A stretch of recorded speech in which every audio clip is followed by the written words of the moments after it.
디모데후서 1장 1절에서 8절까지입니다. 이 디모데후서를 기록할 당시에 이 바울의 나이는 아마 60대 중반 정도 되었을 겁니다. 지금 바울의 곁에는 사람이 없습니다. 데마 같은 사람은 세상을 사랑해서 바울을 떠나갔고, 또 디도와 그레스게 이런 사람들은 바울의 곁에 두고 싶었지만 사역 때문에 그들을 보냈습니다. 그리고 지금은 누가만 있습니다. 이때 당시 디모데는 바울이 개척했던 에베소 교회에서, 아시아에 있는 에베소 교회에서 목회를 하고 있을 때였습니다. 지금 바울의 상황은 굉장히 어렵습니다. 사람이 어려우면 오로지 자기만 생각하고 자기 입장에만 붙들려 있기가 참 쉬워요. 그런데 바울은 자기 자신에게 별로 관심이 없습니다. 다른 사람에 대한 관심, 하나님의 나라라고 하는 큰 일에 대한 관심, 그것으로 가득 차 있는 것을 볼 수가 있습니다. 이 편지를 받고 있는 디모데는 이 바울과 아주 각별한 그런 사이입니다. 전도 여행 때 이 디모데를 만났는데, 그리고 복음을 듣고 또 바울의 제자가 되고, 나중에는 이 바울의 아들과 같은 그런 관계가 되었습니다. 바울은 디모데의 가정에 대해서도 잘 알고 있습니다. 그러니까 그의 외할머니 로이스, 그도 유대인이거든요. 그 다음에 어머니 유니게, 그도 유대인. 그 다음에 아버지는 헬라 사람이에요. 그러니까 유대인들은 어머니가 유대인이면 아버지가 유대인이 아니라 하더라도 유대인의 혈통을 인정해 줍니다. 왜냐하면 어머니의 영향력이 그 정도로 중요하다고 생각하기 때문에 그래요. 이 바울은 디모데를 안수한 사람입니다. 6절에 보면 내가 나의 안수함으로, 교회에서도 항존직을 임명할 때 안수를 해서 임명을 합니다. 이제 하나님의 사람으로 사역을 할 수 있도록 그렇게 길을 열어준 거죠. 왜 바울이 디모데에게 편지를 썼을까? 이 디모데는 아직 젊은 사람입니다. 경험도 많지 않고 또 여러 가지 시행착오를 될 수 있으면 줄이고, 그래서 이 하나님의 일을 잘할 수 있도록 그렇게 도와주기 위해서 이 편지를 쓰는 거예요. 이 바울이 아주 중요하게 생각하는 것이 뭐냐면 하나님의 부르심이에요. 하나님의 일을 하는 사람에게 있어서 하나님의 부르심에 대한 이 분명한 이 확신이 중요합니다. 하나님이 나를 부르셨다. 바울도 오늘 1절에 얘기하죠. 하나님의 뜻으로 말미암아 예수의 사도가 된 바울이다. 바울도 하나님이 나를 부르셨다. 이것에 대한 확신이 있었고요. 그리고 누구에게 자기 얘기를 할 때도 그런 얘기를 그는 분명하게 합니다. 나는 하나님의 부르심을 받고 사도가 됐습니다. 디모데에게 바울이 하는 얘기도 똑같아요. 하나님의 부르심을 받았다는 거, 그걸 잊어서는 안 된다. 그리고 부르심에 대한 확신 가운데 일을 해야 된다. 처음에 부르심 받았을 때는 뜨겁죠.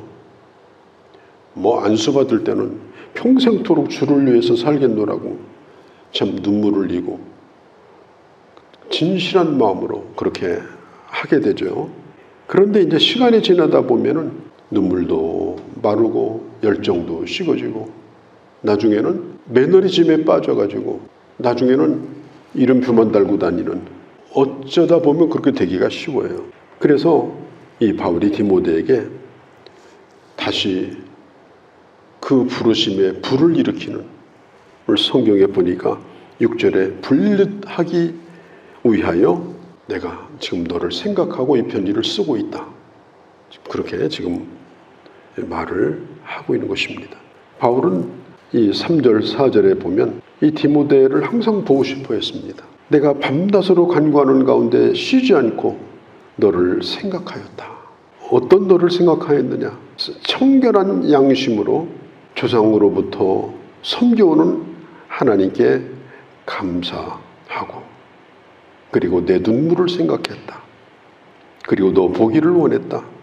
내가 너를 본다면은 4절에 내 기쁨이 훨씬 더 커질 것 같다. 그래서 사도 바울은 디모데를 몹시 보고 싶어 하면서 디모데 같은 믿음의 아들이 있는 걸 또 감사하면서 이 편지를 지금 쓰고 있는 것입니다. 오늘 여기 보면은 바울이 말하죠. 내 눈물을 생각할 때마다 너 보기를 원한다. 너를 보면 내 기쁨이 내게 넘칠 것 같다. 사도 바울은 이 디모데를 믿음의 아들로서 아주 사랑하고 있었는데 그것을 뭐라고 표현하느냐? 내가 너를 위해 기도하고 있다. 그 다음에 내가 너를 보기를 원한다. 그리고 너를 본다면은 내 기쁨이 훨씬 더 커질 것 같다. 그렇게 디모데에게 말을 하고 있습니다. 사도 바울이 이 디모데의 믿음의 뿌리에 대해서 외할머니, 어머니에 대한 얘기를 하고, 그리고 그 진실한 믿음이 디모데에게 그대로 이어지고 있는 것을 말하고 있습니다. 어거스틴이 마니교라고 하는 이단에 빠졌고 거의 창녀들하고 하는 생활을 했습니다. 10몇 년 동안 그렇게 살았어요. 그렇게 하다가 그가 주님 앞에 돌아와서 이 기독교의 아주 중요한 신학 사상을 세우는 그런 인물이 되었는데, 그는 16년을 방황하다가 돌아와서 했던 얘기 가운데 이런 얘기가 있습니다. 기도하는 어머니가 있는 그 자식은 절대로 망하지 않는다. 그 어머니 모니카가 매일마다 눈물로 그 자녀의 영혼을 위해서 기도했습니다. 그가 하나님 앞에 돌아올 수 있도록. 하나님은 그 기도를 들어주셨고 하나님 앞에 돌아와서 참 귀한 인물이 된 것입니다. 아마 그의 외할머니도 디모데를 위해서, 그의 어머니도 디모데를 위해서 기도했고, 그리고 그 믿음이 그대로 디모데에게 이어져서 너는 그렇게 뿌리가 있는 믿음, 귀한 믿음을 가지고 있다. 이것을 사도 바울이 아주 귀하게 생각을 한 것입니다.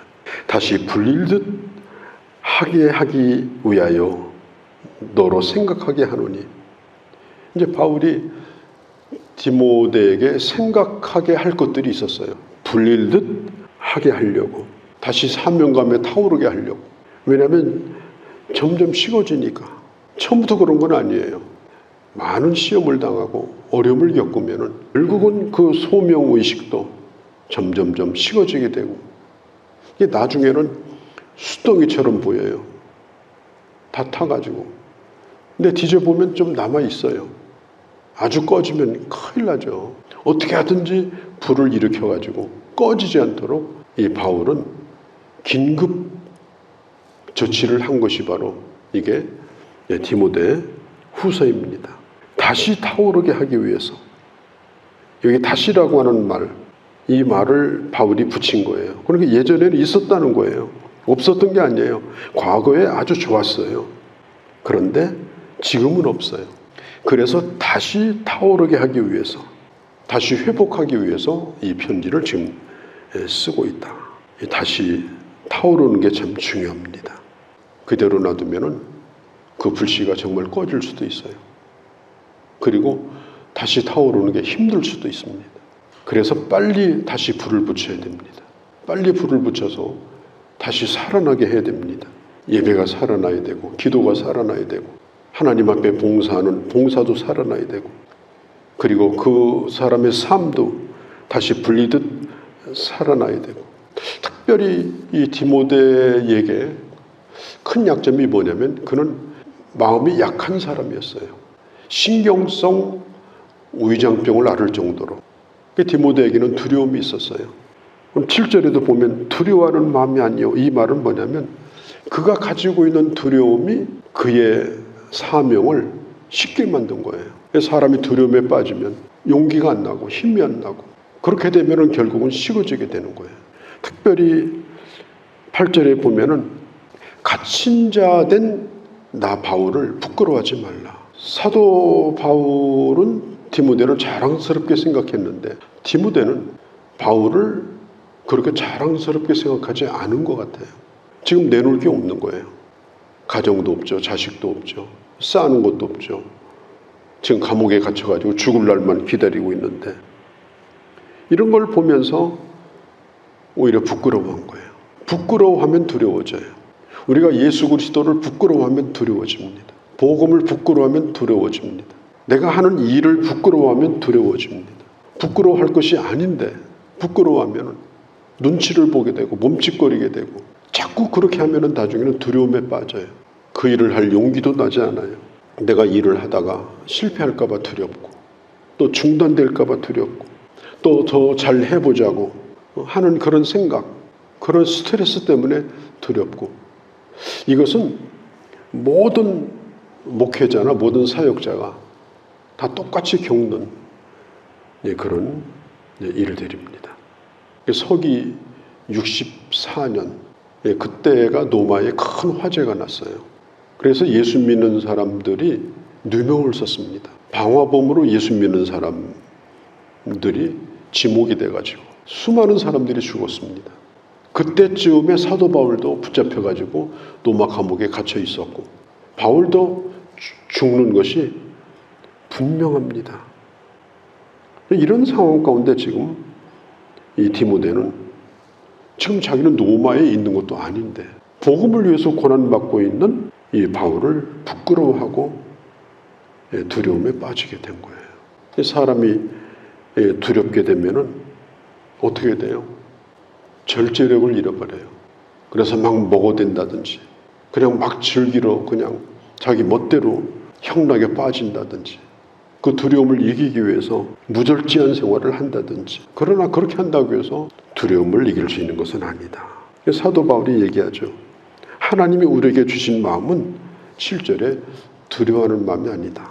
그러면서 세 가지를 얘기합니다. 능력이요, 사랑이요, 그리고 절제다.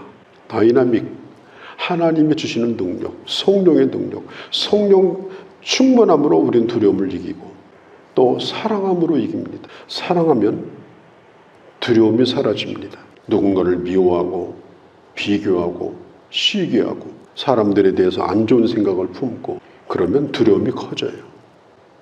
열심히 사랑하면 두려움이 사라져요. 사도 요한도 요한 1서 4장 18절에 사랑 안에는 두려움이 없나니 사랑은 두려움을 내쫓느니라.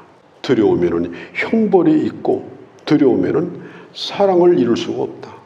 두려움을 이기는 방법은 우리가 열심히 하나님을 사랑하고 마땅히 사랑할 자들을 사랑하고 그러면 두렵지 않습니다. 오늘 우리는 바울과 같은 이런 고난의 시대를 살고 있지 않습니다. 예수 믿기 때문에 불이익을 당하는 일도 사실은 별로 없습니다. 그런데 따지고 보면은 옛날에는 뭐 실패할 게 별로 없어요. 가뭄이 들어서 뭐 농사가 안 되면 그냥 한 해, 두 해 그냥 고생하고 이 정도지. 근데 인생을 넓게 보면요. 옛날보다는 지금 이 시대가 더 어려움이 많습니다. 여러 가지가 많아요.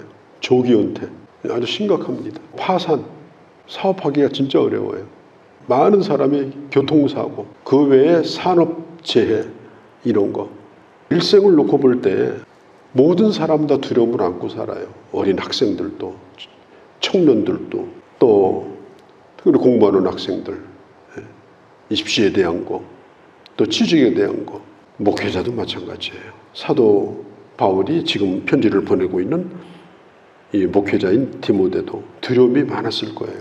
어떻게 하든지 교회를 잘 세워나가야 되는데 비정상적인 방법, 기복주의, 무조건 복만 강조해가지고 아주 교회가 복이 터지는 이런 세속적인 이런 메시지, 그런 기복주의, 그 다음에 교회 성장주의, 수단 방법을 안 가리고 교회를 키우려고 하는 세속적인 방법으로 교회를 세워가는 그런 흐름들, 또 문자주의, 성경을 바르게 가르치지를 못하고 무조건 문자적으로 해석을 해가지고 이 교회를 망가뜨리는 이런 거 보이지 않게 지금 그런 일들이 지금도 일어나고 있습니다.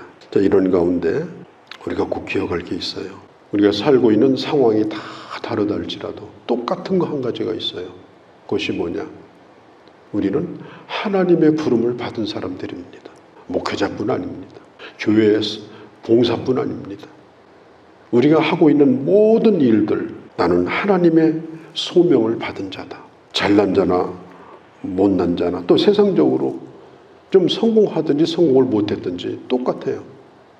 우리는 하나님의 소명을 받은 자다. 누가 누구를 부러워할 필요도 없는 겁니다. 또 내가 누구를 무시할 수도 없는 것입니다.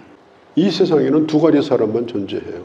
한 가지는 자기 소명을 깨닫고 사는 사람, 사는 것 자체가 소명이라고 생각하고 정말 열심히 진실하게 그렇게 사는 사람. 또 한 가지는 왜 사는지도 모르고 그냥 사는 사람, 소명이 없는 사람. 그게 제일 불행한 거예요. 나는 하나님의 부름을 받아서 내가 이 세상에 지금 존재하고 있다. 내가 존재하고 있는 것은 하나님의 부르심, 하나님의 세우심, 그것 때문이다. 언제나 이것을 잃어버리지 아니하고, 내가 어떤 처지에 있다 하더라도 바울은 감옥에 있어도 자기를 부끄럽게 생각하지 않았는데, 어떤 처지에 있다 하더라도 자기를 부끄럽게 생각하지 아니하고 주님 안에서 그 모든 걸 잘 감당해 나가는, 그게 바로 하나님의 사람이다. 오늘 마음에 깊이 새기면서 앞으로 디모데후서를 8번 정도 하게 될 겁니다. 우리가 귀한 은혜를 기대하고 계속해서 보도록 그렇게 하겠습니다. 거룩하신 우리 아버지, 바울이 살고 있던 시대는 매우 어려웠습니다. 온 로마가 불구덩이가 되고, 그리고 그 모든 것을 다 뒤집어 쓰고 끊임없이 그리스도인들이 온영 경기장에서 끌려가 사자의 밥이 되고 칼에 죽어가는 그런 때였습니다. 그러나 하나님의 부르심, 내가 왜 존재하는가? 내가 복음을 위해서 갇힌 자 되었으니 너는 결코 나를 부끄러워하지 말라. 너도 나처럼 복음을 위해서 고난받는 걸 자랑스럽게 여기라. 오늘도 이 말씀을 생각하면서 소명으로 살아가는, 하나님의 부르심에 응답하는 응답의 삶을 살아가는 저희들 되게 하여 주옵소서. 이 하루도 주께 의탁합니다. 우리 주 예수님의 이름으로 기도하옵나이다. 아멘.